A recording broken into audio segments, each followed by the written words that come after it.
Radhe Radhe students, welcome to Radhe Shyam maths 10th class YouTube channel. Hope you will like my channel, subscribe and share. बच्चे, आगे हमने chapter 4 करे थे। हमने चैप्टर 4 में एक्सरसाइज 4.1, 4.2 एंड 4.3 कंप्लीट कर ली थी। आज हम स्टार्ट करें एक्सरसाइज नंबर 4.4। 4.4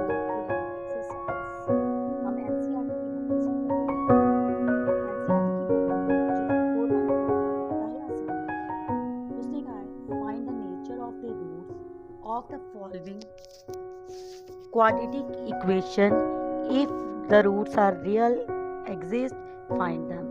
तो ये सब हम आगे 4.3 में सम नंबर 1 में कर चुके हैं। क्वाड्रेटिक फार्मूला जो आपको समझाया था मैंने, पहले डिस्क्रिमिनेंट निकालने वाला, फिर हमने रूट्स निकालने। अगर d ग्रेटर देन 0 है या इक्वल टू 0 है तो हमने रूट्स निकालने। ये फार्मूला हम कर चुके हैं, ये आप उसी फार्मूले से करेंगे। अगर आपको कोई प्रॉब्लम आती है तो आप मेरे को कमेंट करके बोल सकते हैं और मैं आपको दोबारा समझा दूंगी। तो बेटा अब हम करें सम नंबर 2 से starting. He said find the value of the k for each of the following quadratic equation so they have equal roots. उसने कहा हमने k की वैल्यू फाइंड आउट करनी है और क्वाड्रेटिक इक्वेशन हमें गिवन है, इसमें k दिया हुआ है और कंडीशन अगर दी है roots are equal. Let's start this sum. He said our given quadratic equation is 2x square plus kx plus 3 which is equal to 0। यहाँ पे हमने k की वैल्यू फाइंड करें, k हमारे पास क्या है। मेरा जब कंडीशन दी है उसमें रूट्स आर इक्वल, तो इसीलिए हमने लिख दिया 6 रूट्स आर इक्वल। ये आपको कंडीशन मैंने लिखवाई थी, अगर याद हो। मैंने आपको बताया था d अगर ग्रेटर देन 0 हो तो हमारा क्या होता है, roots are real and different. अगर आ जाए बेटा d इक्वल टू 0 तो उस कंडीशन में मैंने आपको क्या बताया था, roots are real and equal. और तीसरी कंडीशन बताई थी लेस देन। यहाँ पे क्या आएगा, रूट्स डज नॉट एग्जिस्ट। अगर हम यहाँ से देखें तो हमारी ये कंडीशन आ गई when d is equal to 0, since roots equal है इसलिए हमारा डिस्क्रीमेंट किसके इक्वल होगा, 0 के। अब डिस्क्रीमेंट का अगर आपको फार्मूला याद हो तो हमारे पास क्या था, b स्क्वायर माइनस 4ac। तो दैट मीन हमें पहले यहाँ पे कोफिशिएंट फाइंड आउट करने पड़ेंगे। a that mean coefficient of x square which is equal to 2, b that mean coefficient of x which is equal to k, c constant term having no variable that is 3। अब यहाँ पे हम put कर देंगे, यहाँ पे d हमारा किसके इक्वल है, 0, d के नीचे 0 आ गया। b स्क्वायर, b हमारे पास क्या है, k स्क्वायर 4 एज इट इज ac मल्टीप्लाई a हमारे पास क्या है 2 और c हमारे पास क्या है 3। 0 is equal to k square minus 24। अब हमारे पास आ गया, हमने 24 उधर लिया ना, हमारे पास आ जाएगा 0 plus 24 is equal to k। तो हमारे पास आ गया 24 is equal to k square और k स्क्वायर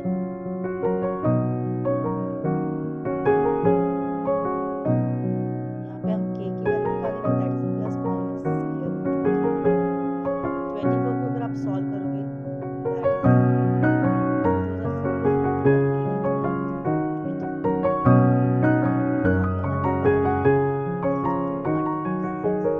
हमारी आ गई k की value when the roots are equal. Is it clear? जिनको क्लियर नहीं हुआ हम लोग अगला समय एक और इसका करके देखते हैं। इसमें अगले में उसने कहा हुआ है राजीव, नेक्स्ट सम अगर आप देखें second part, look at the black board, sorry look at your book बच्चे। उसने कहा kx into x minus 2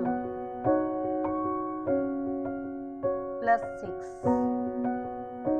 is equal to 0. kx, अब सबसे पहले इस ब्रैकेट को सॉल्व करके हम लोग इसे क्वाड्रेटिक बनाएंगे. kx square minus 2kx plus 6 is equal to 0. फिर से हम since roots are equal, roots equal है, फिर वही कंडीशन, रूट्स किस कंडीशन में इक्वल होते हैं? When d is equal to 0, b square minus 4ac is equal to 0. Now b की वैल्यू, अब यहाँ पे पहले a b निकाल लेंगे. a हमारा आ गया k, b मेरे पास आ गया minus 2k, और c आ गया 6. अब b square that means minus 2k का square, 4ac, 4 multiply a multiply c is equal to 0. अब minus 2k स्क्वायर, minus 2 का हम स्क्वायर लेंगे, वो क्या आएगा 4k square as it is, क्योंकि वेरिएबल का स्क्वायर कभी नहीं होता. 4 6 24, k is equal to 0. अगर आप दोनों में देखो 4k कॉमन आ रहा है, take 4k as a common figure, we will get 4k इसने दे दिया, इसके पास क्या बच गया? इसने 4k दे दिया, 4k टेबल में 24 कहाँ पे आता है? 6 में, k चला गया बाहर, k minus 6 is equal to 0 over 4k, 0 over 4k is equal to क्या होती है? 0. तो k हमने वैल्यू निकाली 6, तो हम दूसरी साइड में शिफ्ट करेंगे, 0 plus 6, k की वैल्यू आ गई 6. That is your part number 2. I hope you will understand. Now move to the sum number 3. Sum number 3 में बेटा उसने कहा है, is it possible to design a rectangular mango grove whose length is twice the breadth and the area is 800 meter square? If so, find the length and breadth. उसने कहा क्या एक ऐसा रेक्टेंगुलर मैंगो ग्रोव तैयार करना possible है जिसकी length जो है वो ब्रेथ से ट्वाइस है, और एरिया आपको दिया हुआ है रजे 800 metre square. Let's find this sum with the same method. अब उसने दिया हुआ है हमें रजे एरिया, हमें दिया हुआ है सबसे पहले क्या दिया है 800 metre square, and he said that length is twice the breadth. जो लेंथ है वो किसके इक्वल है? Twice the breath.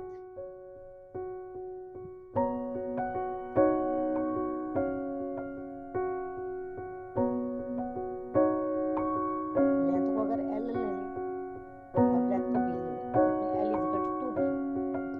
अब एरिया का फार्मूला हमारे पास होता है राजी, एरिया हमें दिया हुआ है 800, एरिया ऑफ रेक्टेंगल का फार्मूला हमारे पास होता है L मल्टीप्लाई B,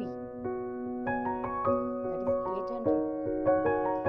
L की वैल्यू तो हमारे पास L ही है, ब्रेथ कितनी है? सॉरी, L की वैल्यू हमने निकाली है, दैट इज 2B, और ब्रेथ हमारे पास है B, which is equal to 800.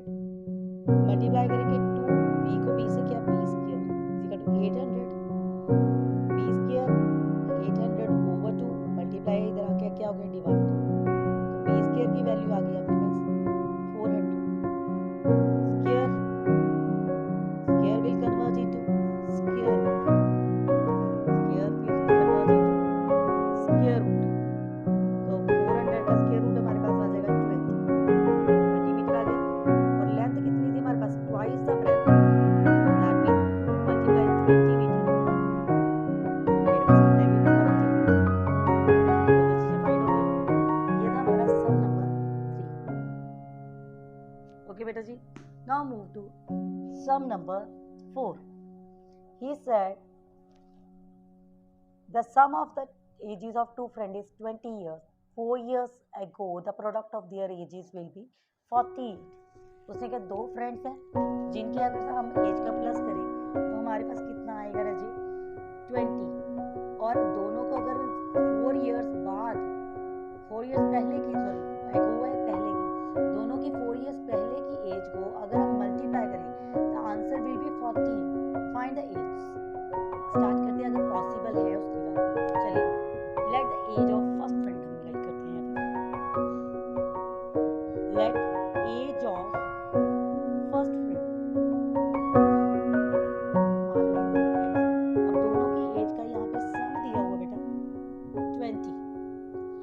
Second की क्या होगी, ये मैंने आगे भी आपको कराया।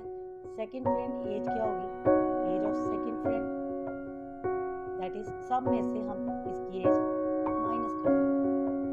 पहली कंडीशन हो गई। अब उसने कहा 4 years ago first friend as.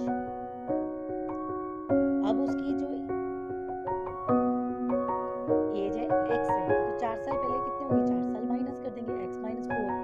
उसी तरह second friend age, second friend की कितनी है, 20 माइनस x, इसमें से भी 4 लेस कर देंगे, अगर वो छोटा होगा तो वो तो होगा ही, 20 में से 4 लेस किए 16 minus x।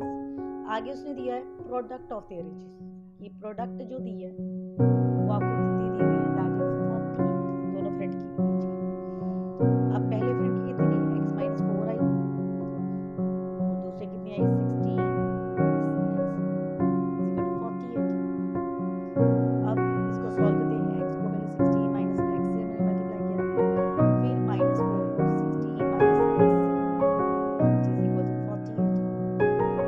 16x minus x square minus 64, बाहर माइनस का साइन का change, 4x is equal to 40। अब यहाँ पे लाइन को सॉल्व करेंगे, लाइन को हमारे पास क्या है 16x और 4x, 16 और 4 20x minus x square minus 64, ठीक है, इज इक्वल टू 48। अब सभी को इधर ले जाओ, 48 अपनी जगह पे रहा, minus 20x plus x square, ये हमने इसलिए किया क्वाड्रेटिक की इक्वेशन में, और क्वाड्रेटिक इक्वेशन में x स्क्वायर जो मोस्टली हम पॉजिटिव लेते हैं, प्लस 64 इज इक्वल टू 0। यहाँ पे आ गया x स्क्वायर माइनस 20x, 64 और 48 को हम लोग प्लस कर लेंगे, हमारे पास आ जाएगा रजे 4 + 8 12 6 4 10 एंड 1 11। अब हमें पहले देखना है ये पॉसिबल है या नहीं, इसके लिए हम डिस्क्रिमिनेंट निकालेंगे। डिस्क्रिमिनेंट के लिए पहले हमें कोफिशिएंट चाहिए, पहले आप लोग कोफिशिएंट फाइंड करो, a b एंड c। अब यहाँ पे आप पहले d निकाल के देखेंगे कि रियल रूट्स है भी या नहीं, b square minus 4ac, b की वैल्यू हमारे पास क्या आई बेटा माइनस 20, 4ac 4 मल्टीप्लाई a, ये हमारे पास है 1 और c है 112, 400 आगे आ गया 4 4 8, ठीक है, 4 to the 8 4 1 is 4, यहाँ तो माइनस 48 आ गया। अगर आप गौर करो d क्या आ गया लेस देन 0, यहाँ पे क्या है रूट्स डज नॉट एग्जिस्ट,